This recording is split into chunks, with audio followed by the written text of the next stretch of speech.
La Asamblea escuchará. The Assembly will hear an address by the Prime Minister of the Islamic Republic of Pakistan, His Excellency Imran Khan. May I request protocol to escort His Excellency. I have great pleasure in welcoming His Excellency Prime Minister of the Islamic Republic of Pakistan, and I invite him to address the General Assembly. Bismillah ar-Rahman ar-Rahim. Iyyaka na'budu wa iyyaka nasta'in. Mr. President, Honorable Secretary General, Excellencies, ladies and gentlemen, I feel honored today to represent my country at this forum of world leaders, where we have a chance to discuss problems that the world is facing. I want to talk about a lot of problems, but just 4 today. And I especially came to this forum despite a difficult time in my country, facing challenges. I would not have come, but because I feel that there are some very urgent problems which the world must address. So first of all, I start with climate change. So many leaders have talked about climate change. But Mr. President, I feel that there is a lack of seriousness. Perhaps world leaders some of the leaders who can do a lot, do not realize the urgency of the situation. We have a lot of ideas, but as someone said, ideas without funding is mere hallucination. Pakistan, I'll give you start with my own country. Our country is amongst the top 10 nations in the world which are most affected by climate change. We depend upon our rivers. We are mainly an agricultural country. And 80% of the water in our rivers comes from our glaciers. The glaciers, not just on the Pakistani side, even India. The river, the 80% of the water in Ganges and the Indian rivers also comes from the glaciers, from the Himalayan glaciers, Karakoram, Hindu Kush. And these glaciers are melting at quite a rapid pace. We detected already 5,000 glacial lakes in our mountains. And if this keeps going, if nothing is done, we are scared that humans are facing a huge catastrophe. In my country, when my party came to power in the province of KP, we planted 1 billion trees in 5 years. Now we've set ourselves a target of 10 billion trees in Pakistan. Idea being to counter the effects of global warming. But one country cannot do anything. This has to be a combined effort of the world. My optimism comes from the fact that humans, the Almighty has endowed humans with great powers. We can do anything, provided our survival instinct is stirred up. And this is really what I hope that the United Nations will take a lead in this. There must be more emphasis. Richer countries must be pushed. Countries that are responsible for greenhouse gas emissions. They must be pushed because our country contributes minuscule amount to greenhouse gases. So I feel that the United Nations must take leadership in this. My second issue for me right now is even more critical. Mr. President, every year, billions of dollars leave the poorer countries and go towards rich countries.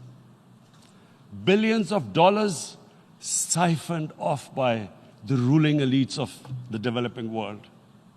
And they find their way into Western bank accounts, offshore accounts, tax havens, expensive properties hidden behind companies bought in Western capitals. Mr. President, this is devastating the developing world. This is causing more poverty, debts. It's impoverishing the developing world. The difference between rich and poor countries is growing because of this. Money laundering, which happens because money leaves the poorer countries into rich countries, is not treated the same as, for instance, money from drugs or terror financing. The seriousness which terror financing and money from drugs, the way it is treated, it's not the same. The way the poor countries are being plundered by their elites. It's not happening. In my country, when I took charge of our government a year back, in the 10 years preceding that, our total debt went up 4 times. The debt we had accumulated in 60 years, just in 10 years, it went up 4 times. As a result,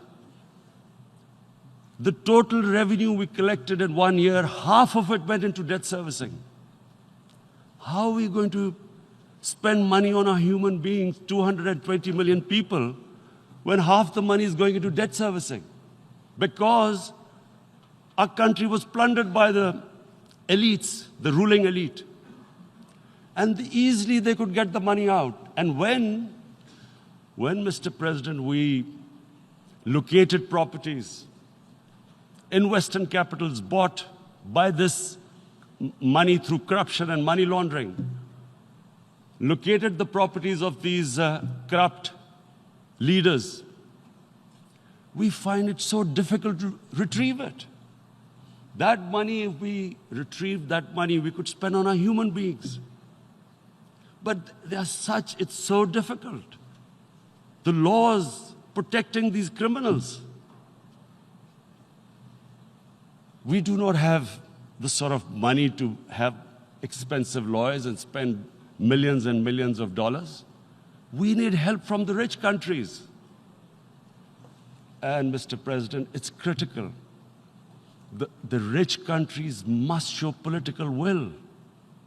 They cannot allow this to happen. How can the poor countries spend money on human development, which the United Nations asks, SDG? How are we going to do it when this money can easily leave our countries? So, unless the rich countries intend to build walls to stop economic refugees coming as we see right now, they must take action. They must take action now. It must be a deterrent. Corrupt ruling elites should not be able to take money out easily and park it into foreign bank accounts and into these properties abroad. And I never understand why. Why do we have these tax havens? Why is this allowed? Why shouldn't rich people pay taxes? Why is it legal to have these tax havens where you have these secret accounts? Because, the world is changing. The population of the world is growing.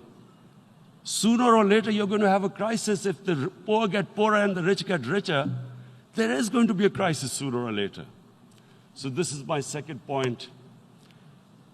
I hope that the United Nations takes a lead in this. It involves the IMF, the World Bank, Asian Development Bank. They must find a way of stopping this plunder of the developing world. My third point is Islamophobia. There are 1.3 billion Muslims in this world. There are millions of Muslims living in other countries, European countries, in the US, as minorities. Islamophobia, since 9/11, has grown at a pace where it is alarming.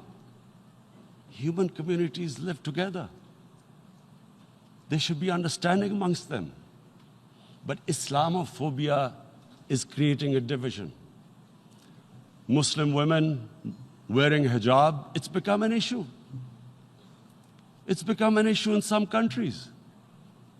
Hijab is some sort of a weapon.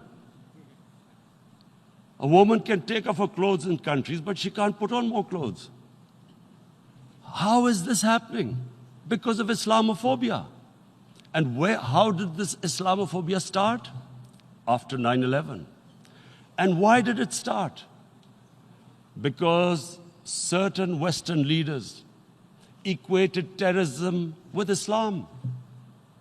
Islamic terrorism. Radical Islam. What is radical Islam? There is only one Islam. And that is the Islam we follow of Prophet Muhammad sallallahu alaihi wasallam.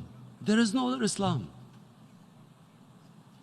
Radical Islam, Islamic terrorism, what message did they send to people in the West? And why is there Islamophobia? How is a person in New York, in the Midwest, in the US, in European capital, how is he going to distinguish between who is a moderate Muslim and who's a radical Muslim? Because terrorism has nothing to do with any religion. This Islamic terrorism, Islamic radicalism, and sadly used by leaders, this has been the main reason for this Islamophobia. And it has caused pain amongst Muslims. We in Muslim countries watch this Islamophobia traveling abroad, and it's getting worse. And may I just say, Mr. President, that in European countries, it is marginalizing Muslim communities. And we all know that marginalization leads to radicalization. Some of the people who ended up as militants in Syria and other places were from marginalized Muslim communities. And my point here is that we must address this issue. I'm sad to say that we Muslim leaders have not addressed this issue either.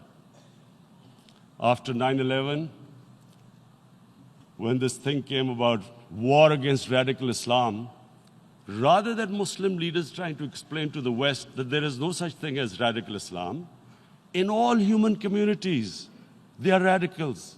They're liberals and rest are moderate. All human communities, Christians, Jews, everyone has it. But Islam is not radical, neither Judaism, neither Christianity, neither Hinduism. No religion preaches radicalism. The basis of all religion is compassion and justice, which differentiates us from the animal kingdom. But unfortunately, the Muslim leadership was so scared of being called radical Islam that all of them became moderates. In Pakistan, we were in the eye of the storm, and our government coined a phrase called enlightened moderation. No one knows what it meant. But everyone started putting on Western suits that they were moderates, started speaking. Even those who didn't know English would speak English because they were moderates. No one had a clue what it was. Because we, in the Muslim world, did not explain to the West that there is no such thing as radical Islam. One of the reasons why after 9/11, Islam was supposed to be equated with terrorism was suicide attacks. Because the 9/11 bombers did a suicide attack, all sorts of theories came up that the Muslims are involved in suicide attacks because they will get virgin in heavens. Some came up with, what about women, suicide attackers? So this bizarre thing happened. No one explained. Suicide attacks and Islam were equated. No one did research that before 9/11, the majority of suicide attacks in the world were by Tamil tigers, who were Hindus. No one blamed Hinduism, and quite rightly. What has Hinduism got to do with what desperate people were doing in Sri Lanka? We all know we've seen films about Japanese kamikaze pilots at the end of the Second World War doing suicide attacks. No one blamed the religion. But here we were trying to prove we were moderates and not explaining to the West. But the most important thing I wanted to say here today, in explaining this Islamophobia, Mr. President, and I feel it's very important because I played professional sport in England, I spent a lot of time there, so I know how the Western mind works and how West views religion. So where the misunderstanding about Islam came. And one of the reasons it caused Islamophobia. That was, in 1989, this book was published, maligning, insulting, ridiculing our Prophet Muhammad sallallahu alaihi wasallam. And there was a reaction in the Muslim world. The West couldn't understand what was the problem. Because in the West, because I have spent so much time in the West, religion is perceived completely differently. They don't look upon religion like we do. And so, Islam was supposed to be an intolerant religion. It was against freedom of expression. And Islam took a real beating 30 years ago. I still remember it became a watershed. And every 2 or 3 years, someone would malign our Prophet, peace be upon him. There would be a reaction by the Muslims. And again, it was Islam, an intolerant religion. Again, this time, I blame a certain section of the people in the West who deliberately provoked this, knowing the impact it would have. But the majority of the people in the West didn't understand. This is where, again, Muslim leadership let the Muslims down. We should have explained to them what our Prophet, peace be upon him, means to us. So in 1 minute, I'll try and explain what he means to us. Our Prophet was the witness to the divine book, the Holy Quran. The Holy Quran is the book of guidance for Muslims, and the Prophet's life was living the Quran. He was an example of what the Quran guided us to be. So he is the ideal we all try to get to. The Prophet created the state of Medina, the first state in Islam. That state was the basis of a Muslim civilization which became the predominant civilization for the next 700 years. And what was that state? I hear such strange things about Islam, that it is against women, it's against minorities. The first state of Islam in Medina, it was the first time a welfare state was set up. The state took responsibility of the weak, widows, orphans, poor people, handicapped. It taxed the rich, spent the money on the poor. The state announced that all human beings are children of Adam, hence equal, whatever the color of their skin. The state announced, the Prophet announced that, and slavery, the whole system depended on slavery as it did for many years in the Western societies. The Prophet said that one of the greatest deeds is to free a slave. But because the society depended on slavery, he said, but if you have to treat them as an equal member of the family. And as a result, something happened in a Muslim world which hasn't happened in any other civilization. Slave dynasties appeared. Slaves became kings. The Mamluks, slaves who ruled Egypt. In India, there were slave dynasties. And then, with minorities, again, you hear that Islam is supposed to be against minorities. Let me just make this clear. In Islam, the Prophet announced that everyone was free to practice his religion. It was a sacred duty to protect the places of worship of all religions. He announced that every person is equal in front of law, whatever his religion or his color. And this incredible case, and I always quote this, that the fourth Khalifa, the head of state of Medina, he lost a court case against a Jewish citizen. So, number one, it showed there was a rule of law, no one was above law. And number two, that a Jewish citizen was an equal citizen. So, Mr. President, when a Muslim society is unjust to its minorities, it is going against the religion of Islam and our Prophet, peace be upon him. So, it is important to understand this. The Prophet lives in our hearts. When he's ridiculed, when he's insulted, it hurts. As we human beings understand one thing, the pain of the heart is far, far, far more hurtful than physical pain. And that's why the Muslims react. And I always thought that if I ever had the stage, I would try and explain this to the world community, especially to the Western community, because having lived in the Western community, people didn't understand this. When I first went as a teenager to England, there was a comedy film on Jesus Christ.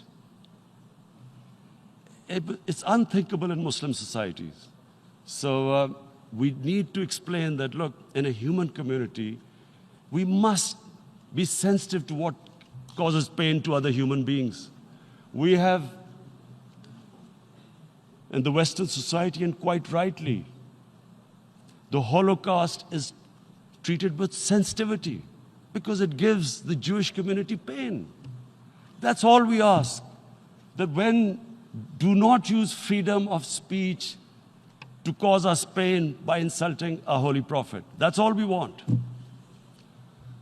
And now, the number fourth point, Mr. President, and this is the most critical point, is the reason why I especially came here. It is about what is happening in Kashmir. Before I go on this, I want to make one thing clear, that when we came to power, my first priority was that Pakistan would be a country which will try its best to bring peace. We had been through this war on terror. We joined the United States war on terror after 2001. And Pakistan went through one of its worst periods where 70,000 Pakistanis died and over 150 billion was lost to our economy. And Mr. President, I opposed the war because in the 80s, Pakistan had joined the Western countries in what was the freedom struggle then in Afghanistan against the Soviets. And it was funded by the Western countries. These Mujahideen groups, which were treated in guerrilla warfare, were trained by Pakistan Army, funded by the Western countries, and especially US, and they waged what was a freedom struggle in Afghanistan. The Soviets called them terrorists. We called them freedom fighters. 1989, the Soviets retreated. The Americans packed up and left. Pakistan was left with these groups. Come 9/11, Pakistan joined the United States in this war on terror. And now our government was supposed to, the reason why I opposed joining this war, because here we had indoctrinated them in jihad, meaning freedom struggle against foreign occupation.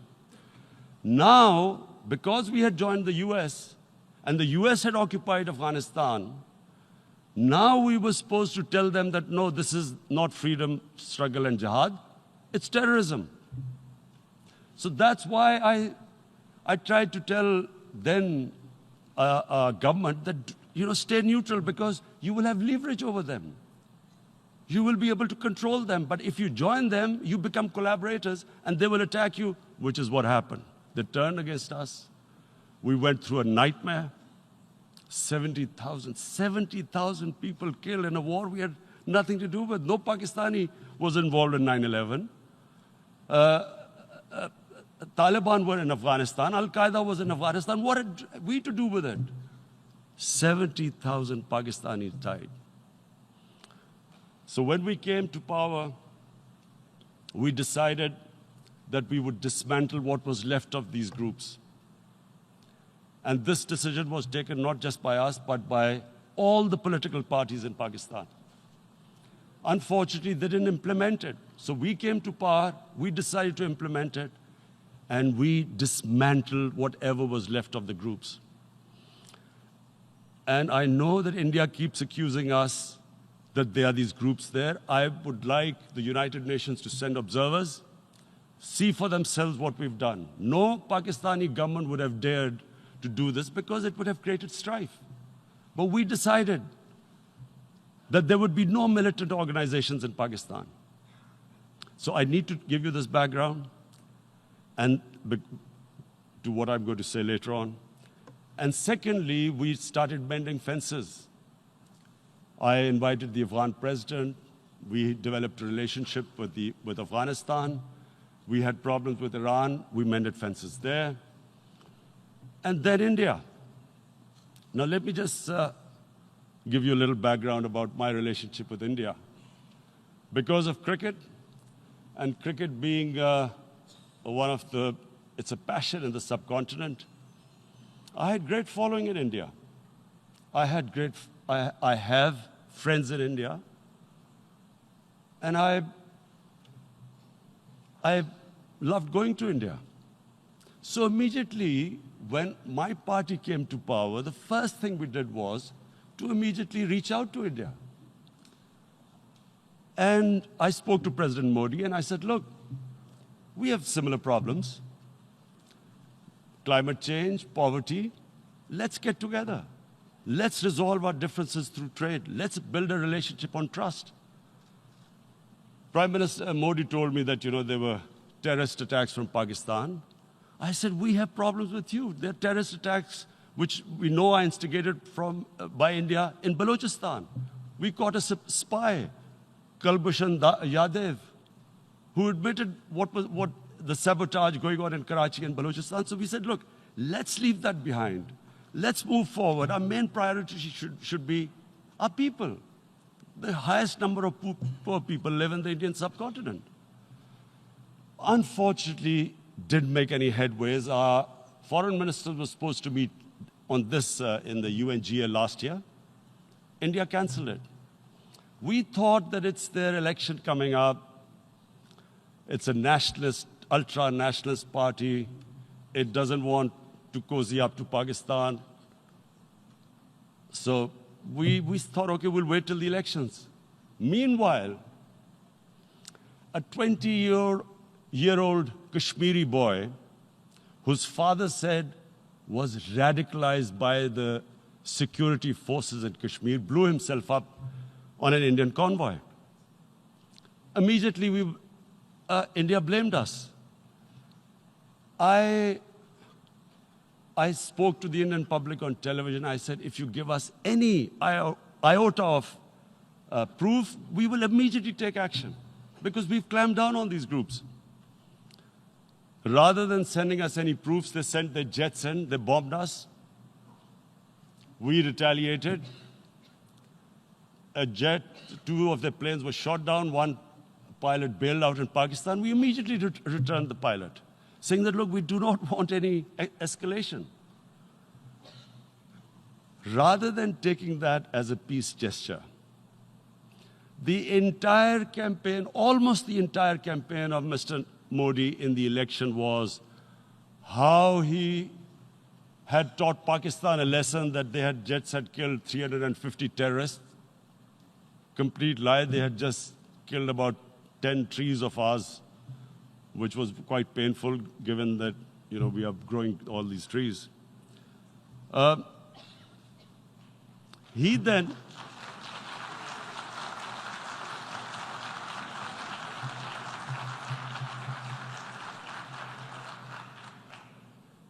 the election campaign, Mr. Modi used words like, this is just a trailer, the movie is about to start.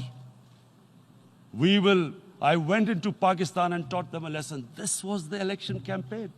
Okay, so we thought, us politicians make all these statements to win elections. So, okay, after elections, we'll get back to our normal relationship. Well, the moment the elections ended, we approached India. No response, but then we discovered they were trying to push us in the FATF blacklist to bankrupt us. That's when we realized there was an agenda. And that agenda became obvious on the 5th August when India went against 11 United Nations Security Council resolutions, which say that Kashmir is a disputed territory and the people of Kashmir have the right of self-determination. They went against that. They went against Simla Accord, which is about bilateral, sorting out our differences through bilateral means, went against that. They actually went against the Indian Constitution. Illegally, they revoked Article 370, which gave Kashmir the special status. They got an extra 180,000 troops there. Total number of security forces in Kashmir now are 900,000. And they put 8 million people of Kashmir under curfew.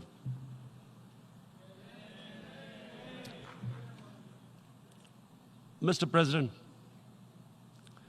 now I just briefly want to make the people understand, how can anyone do something like this?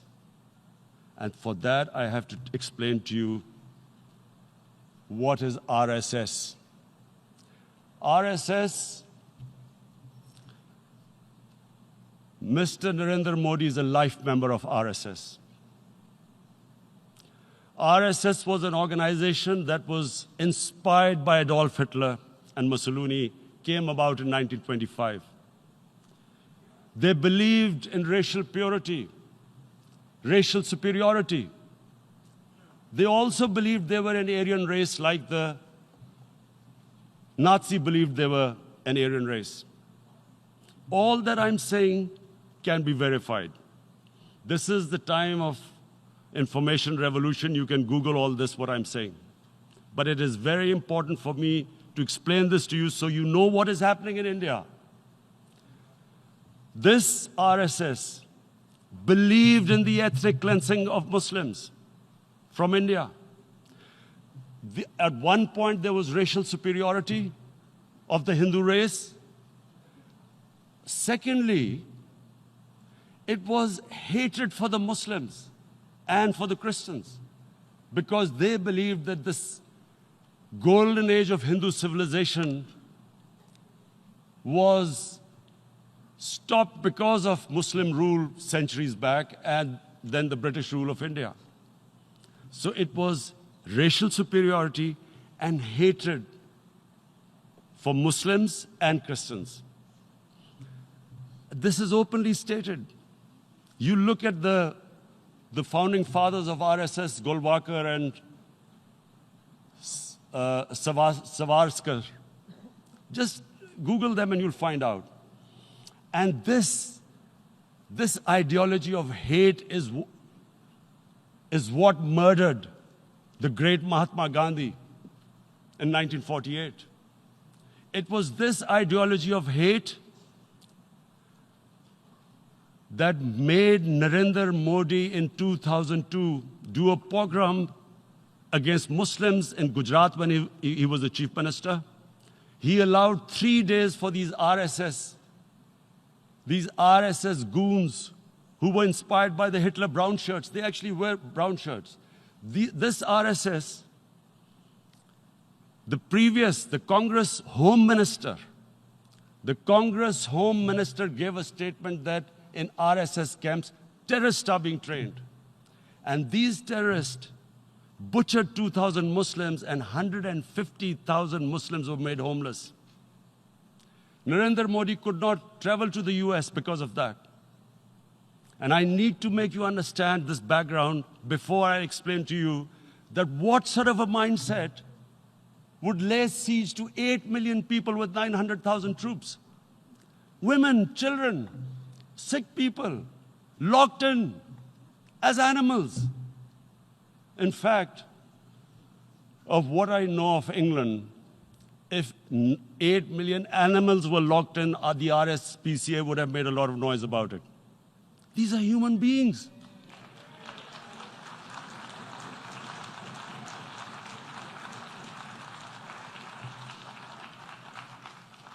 And Mr. President, what comes with racial superiority, these illusions of Aryan superior race, is arrogance. The two go together. And it's arrogance that makes people make mistakes and do stupid things. Cruel things like what Narendra Modi has done. It's sheer arrogance. And it's arrogance that has blinded him from the fact that what is going to happen when the curfew is lifted. Has he thought about it? This hasn't been thought through. What is he going to do when he lifts the curfew?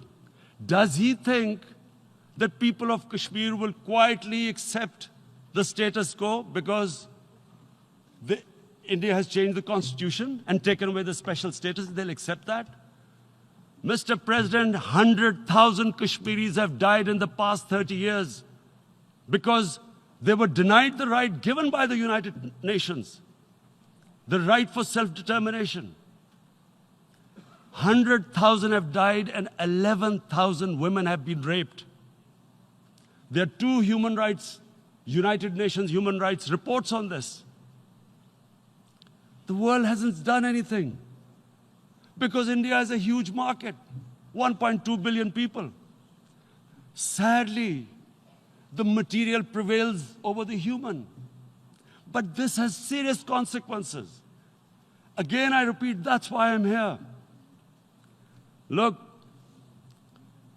what is going to happen when the curfew is lifted will be a bloodbath.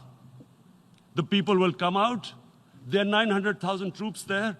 They haven't come to, as Narendra Modi says, he's done this for prosperity of Kashmir. This is supposed to be for the development.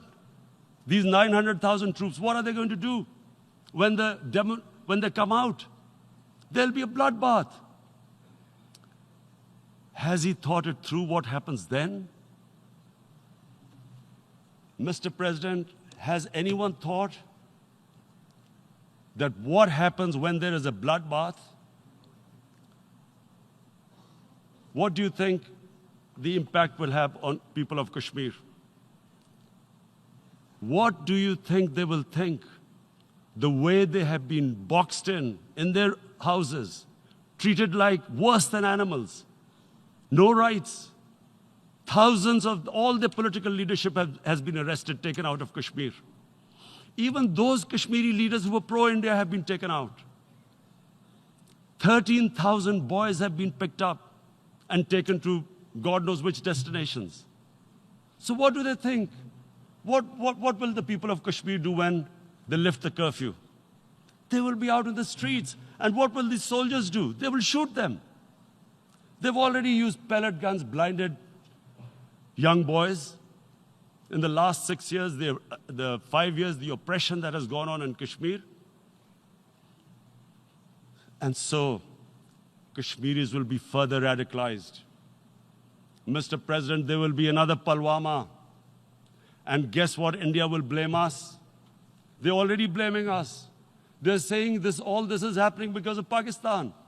One of their defense ministers said, there are 500 terrorists lined up on the border to go in. Why would Pakistan send 500 terrorists when there are 900,000 troops? What impact are they going to make? What will they do?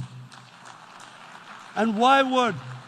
Don't we know that the moment there is some terrorist attack, all that will happen is there'll be further cruelty and oppression of the people of Kashmir. We will just give the 900,000 troops to further crush the people of Kashmir. And then we'll give the Indian government an excuse that, look, Pakistan is a terrorist state, and this mantra that has gone on, Islamic terrorism. The moment you use this catchword, Islamic terrorism, the whole world turns away. No one talks about human rights. You can do whatever you want, which is what has happened in Kashmir, because they keep using this word, Islamic terrorism. And this is what they're doing right now. What do we benefit from further increasing the cruelty on the people of Kashmir? And why would we want this? But there is no other narrative left for India. As when they lift the curfew, whatever happens, Pakistan will be blamed, and there is always a danger of another Pulwama. They might come and bomb us again, and then another cycle might start. And what does Narendra Modi think? That 180 million Muslims of India are thinking right now. Aren't they watching these Kashmiris stuck inside for 55 days they've been stuck in? Aren't they watching? What do you think? Don't you think that the Muslims will be radicalized in India? And I'm talking about 180 million people. And when they get radicalized, there will be some incident in India somewhere down the line. Again, we will be blamed. And I'm warning you right now, again, we will be blamed. And, Mr. President, what about 1.3 billion Muslims who are watching this? And they know that it is only happening in Kashmir because they're Kashmiri Muslims. This is not happening to Kashmiri Hindus. They know that this is happening because of their religion. So what do you think they will be thinking? What do you think the Jewish community would think if there were, forget 8,000 Jews stuck like this? What do you think Europeans would think? What do we think? I mean, any human community, if their members are stuck like that, what do you think they will think? Are we a children of a lesser God? Is it not going to cause us pain? And then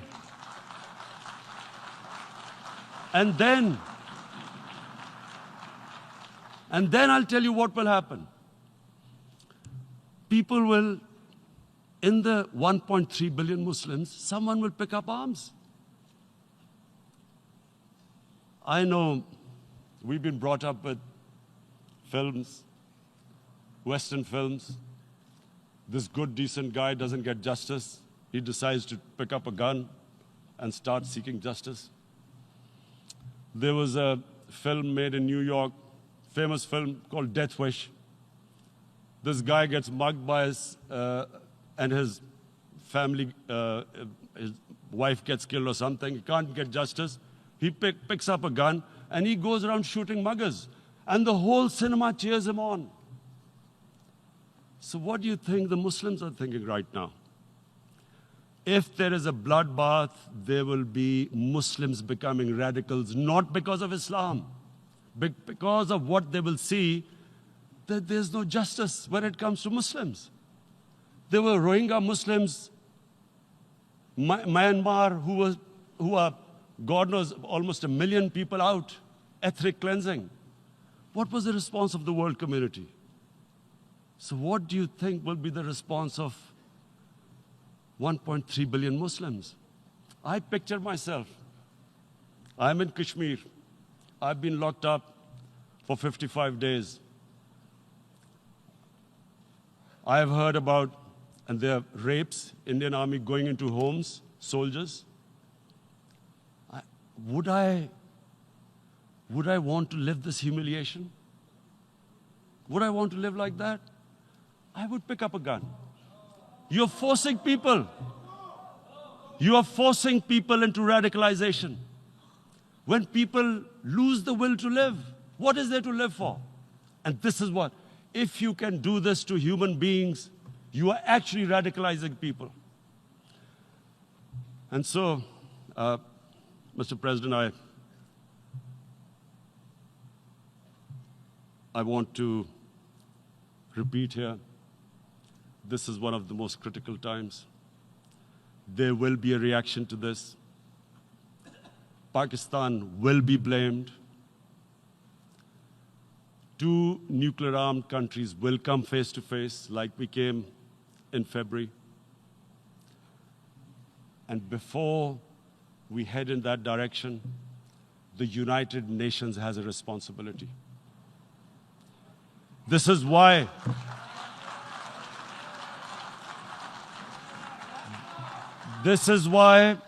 the United Nations came into being in 1945. You were supposed to stop this happening. I feel we are back to 1939, Munich. Czechoslovakia has been taken, annexed. What is the world community going to do? Is it going to appease a market of 1.2 billion, or is it going to stand up for justice and humanity?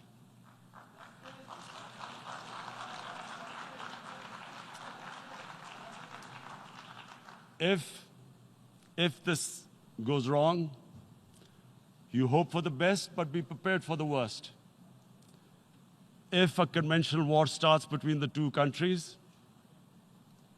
Mr. President, if a conventional war starts, and anything could happen, but supposing a country 7 times smaller than its neighbor is faced with the choice, either you surrender or you fight for your freedom till death, what will we do? I ask myself this question. And my belief is, La ilaha illallah, there is no God but one. And we will fight. And when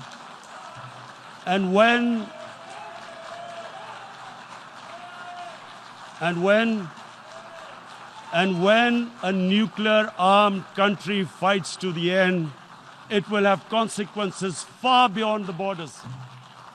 It will have consequences for the world, which is why I repeat I'm here. Because I'm warning you, it's not a threat.